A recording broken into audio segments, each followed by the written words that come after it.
सावित्री बहन, कैसी हो? तुम्हारे घर की दिवाली की तैयारी तो पूरे गांव में सबसे अलग दिख रही है। हाँ गौरी, अब हमारा घर भले ही महल जैसा ना हो, लेकिन पैसे की कमी भी नहीं है।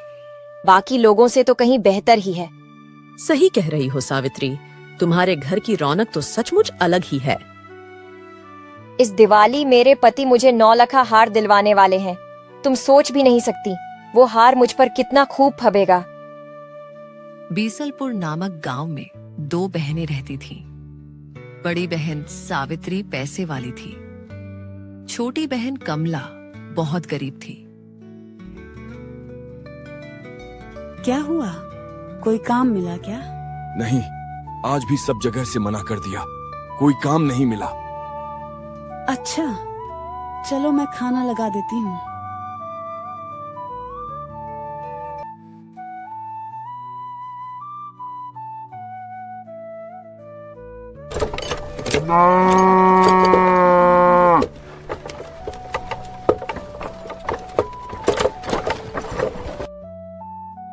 सावित्री का पति व्यापारी था। मालिक, वो बात ऐसी थी कि मेरी बेटी का ब्याह तय हो गया है। सोचा था कुछ पैसे एडवांस में मिल जाते तो शादी में सहूलियत हो जाती। मालिक, पैसे? किस बात के पैसे? यहाँ कोई एडवांस का चक्कर नहीं है। सावित्री अपने नौकरों से भी हुकूमत के अंदाज में बात करती थी। उसे किसी की तकलीफ की परवाह नहीं थी। मालिक, मैं आपका पुराना नौकर हूँ। मुझ पर इतनी मेहरबानी तो कर ही सकते हैं। पुराना हो या नया, मैंने किसी के बेटी बेटे की शादी कराने का ठेका नहीं ले रखा। चलो अपना काम करो। और वही कमला का पति बेरोजगार था। उसके पास कोई काम नहीं था। वही गांव वाले भी दिवाली को लेकर बहुत उत्साहित थे। चौपाल पर सब लोग इकट्ठा हुए थे। मन में तैयारी और खुशी दोनों लिए। तेल महंगा हो गया रे, दिए कैसे जलेंगे? अरे भाई, मन में रोशनी हो तो तेल क्या चीज है। दिवाली पास आ चुकी थी और हर घर में हलचल थी। लोग अपने अपने छोटे छोटे काम निपटा रहे थे। एक शाम रामू, कमला और उनका बेटा गुड्डू गांव से घर लौट रहे थे। तभी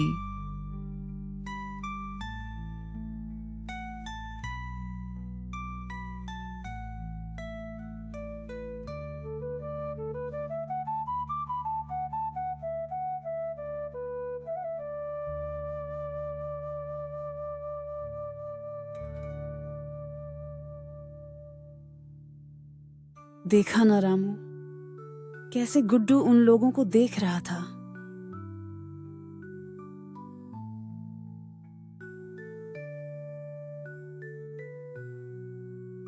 रामू, तुम्हें कुछ करना होगा।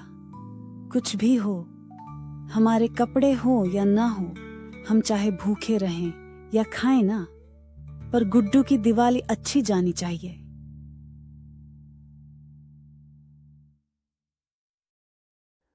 ठीक है, सुबह ही निकलूंगा काम की तलाश में। शायद कहीं कोई राह मिल जाए।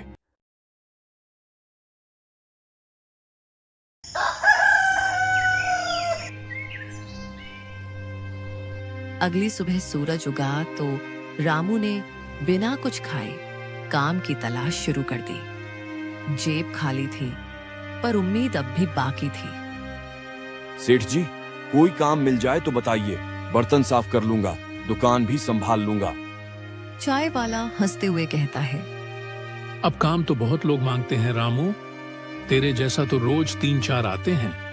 जा आगे देख। अगली सुबह सूरज उगा तो रामू ने बिना कुछ खाए काम की तलाश शुरू कर दी। जेब खाली थी, पर उम्मीद अब भी बाकी थी। सेठ जी, कोई काम मिल जाए तो बताइए। बर्तन साफ कर लूंगा, दुकान भी संभाल लूंगा। चाय वाला हंसते हुए कहता है, अब काम तो बहुत लोग मांगते हैं रामू। तेरे जैसा तो रोज 3-4 आते हैं। जा आगे देख। रामू चुपचाप आगे बढ़ गया। दूसरी दुकान थी कपड़े की। काम चाहिए तो पहले किसी की सिफारिश लाकर दिखा। हर किसी को नहीं रखते हम यहाँ। और रामू निराश होकर वहां से आगे बढ़ता है। अब तीसरी दुकान किराने वाले सेठ की थी। रामू ने हाथ जोड़कर कहा, सेठ जी, कुछ भी कर लूंगा, बर्तन मांज लूंगा, बोरी उठाऊंगा, झाड़ू भी लगा लूंगा, बस काम दे दो। हमारे यहाँ भीख नहीं, काम चाहिए तो हुनर चाहिए। चल हट यहाँ से। और तीसरी दुकान पर भी निराशा अरे मिली। पता नहीं कहाँ बस से आ जाते हैं सर काम झुकाए मांगने, रामू जैसे आगे मैं बढ़ रोजगार गया। दफ्तर बैठा हूँ। थोड़ी दूर आगे जाकर रामू मन में बड़बड़ाता है, हे भगवान, अब क्या होगा? दिवाली सिर पर है, पर घर में 1 रुपया तक नहीं। गुड्डू की आंखों में जो उम्मीद है, वो कैसे तोड़ दूं मैं? न काम मिला, न सहारा। क्या मेरा बच्चा इस बार भी रोशनी को बस दूसरों के घर से देखेगा?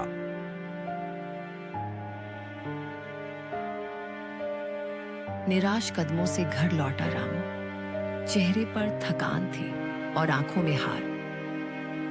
कमला ने देखा तो कुछ पूछने की जरूरत ही नहीं पड़ी। सब जवाब उसके मौन में छिपे थे। रामू, मैं सोच रही थी क्यों ना हम मेरी बड़ी बहन सावित्री के पास चलें।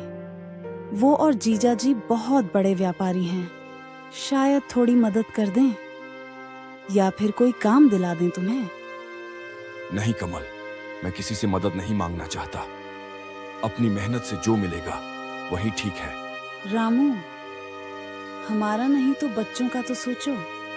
एक बार चलो, कोशिश कर लेते हैं, शायद भगवान वहीं से कोई रास्ता दिखा दे। रामू कुछ पल खामोश रहा, फिर गहरी सांस लेकर बोला, ठीक है कमला, अगर तुम्हें लगता है सही है तो चलो एक बार चलते हैं। शहर के बीचों बीच सावित्री का बड़ा सा घर, संगमरमर के फर्श, चमकते पर्दे और हंसी की आवाजें। सावित्री अपनी सहेलियों के साथ बैठी थी। सबको ठंडा जूस और नाश्ता परोसा जा रहा था। मालकिन, कोई आपसे मिलने आया है, एक महिला और उसके साथ एक आदमी। कौन? दरवाजे पर नजर डालती है। कमल और रामू खड़े हैं, थके हुए पर उम्मीद भरे चेहरे। कमला, तुम? इतने साल बाद? अच्छा, इनके लिए सिर्फ पानी ले आओ। बाकियों को जूस मिला। कमला और रामू के सामने रखा गया सादा पानी, बिना बर्फ के, बिना मिठास के, बस औपचारिकता में। तो बहन जी कैसी हो? और ये रामू है ना?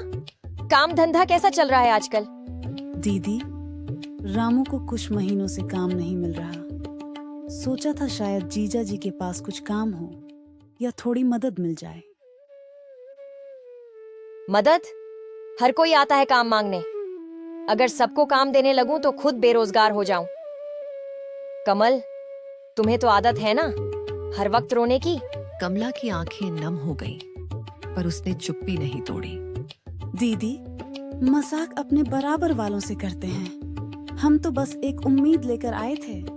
अब ये भावनात्मक बातें किसी और के सामने करना, यहाँ मेरी सहेलियां हैं, मुझे शर्मिंदा मत करो। चलो निकलो यहाँ से।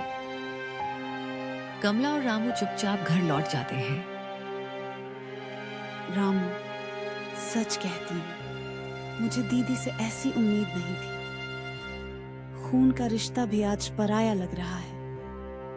अब किसी से कुछ नहीं मांगूंगी, मैं अपने कंगन बेच दूंगी। दिवाली आ रही है, गुड्डू के लिए नए कपड़े तो लाने ही होंगे।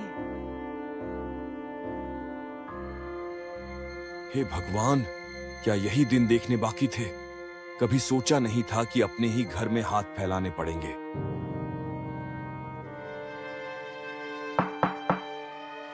तभी अचानक बाहर से किसी की कांपती हुई आवाज आई। हवा में घबराहट थी और चेहरों पर चिंता की परछाई। अरे भाग्यश्री, क्या हुआ? इतनी घबराई हुई क्यों हो? बाबा, बाबा बेहोश हो गए हैं। सुबह से कुछ खाया नहीं था। अब हालत बहुत खराब है। कृपया चलिए ना, मेरी मदद कीजिए। क्या कहा? काका बेहोश हो गए? चलो कमला, जल्दी चलो, एक पल भी देर नहीं करनी चाहिए।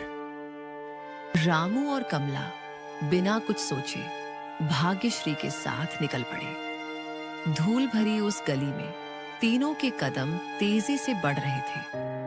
हर कदम के साथ चिंता भी बढ़ती जा रही थी। हे भगवान, किशन काका तो पहले से परेशान थे, अब क्या हो गया होगा?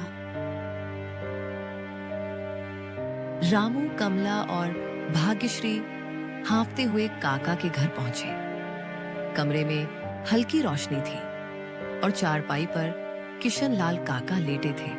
चेहरा पीला, आंखें आधी बंद और माथे पर चिंता की लकीरें गहरी। काका, क्या हुआ? आप ठीक तो है ना? हे भगवान, ये क्या हाल बना रखा है आपने? कुछ ठीक नहीं है बेटा।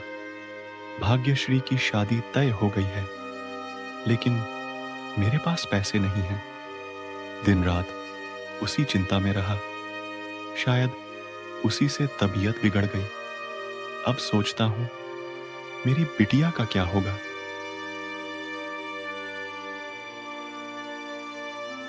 काका, आप चिंता छोड़ दीजिए, हम हैं ना। आपकी भाग्यश्री की शादी हम करवाएंगे। मेरे पास जो थोड़े गहने हैं मैं उन्हें बेच दूंगी। बस आप ठीक हो जाइए। ना ना बेटा, तुम ऐसा नहीं कर सकती। मैं तुम्हारे गहने कैसे ले सकता हूं? फिर तुम लोगों का क्या होगा? मैं अपने आप को कभी माफ नहीं कर पाऊंगा। काका, आप हमारे लिए पिता समान हैं।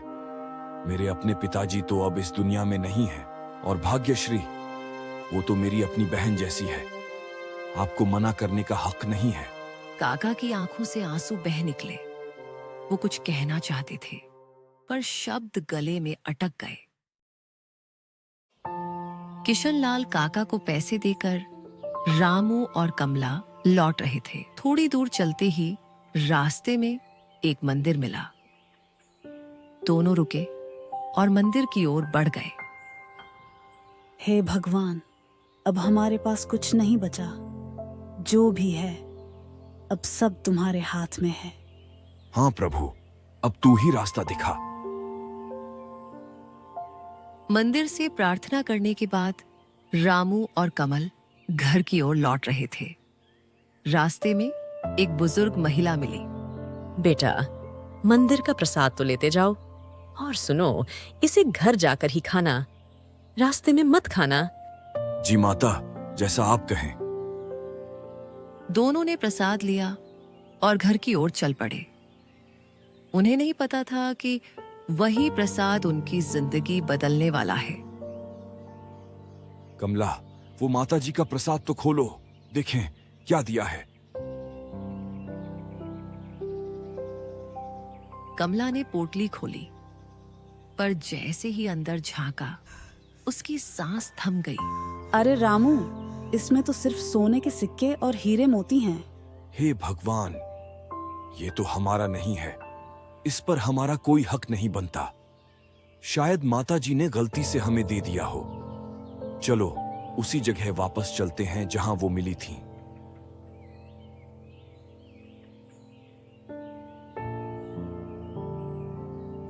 अरे, ये तो वही जगह है, पर वो कहां गई? कोई निशान तक नहीं छोड़ा। शायद वो कोई साधारण औरत नहीं थी।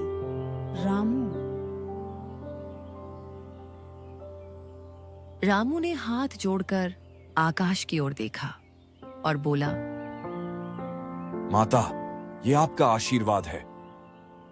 दोनों ने पोटली को सहेज कर रख लिया और पहली बार उनके चेहरे पर सच्ची राहत और मुस्कान थी।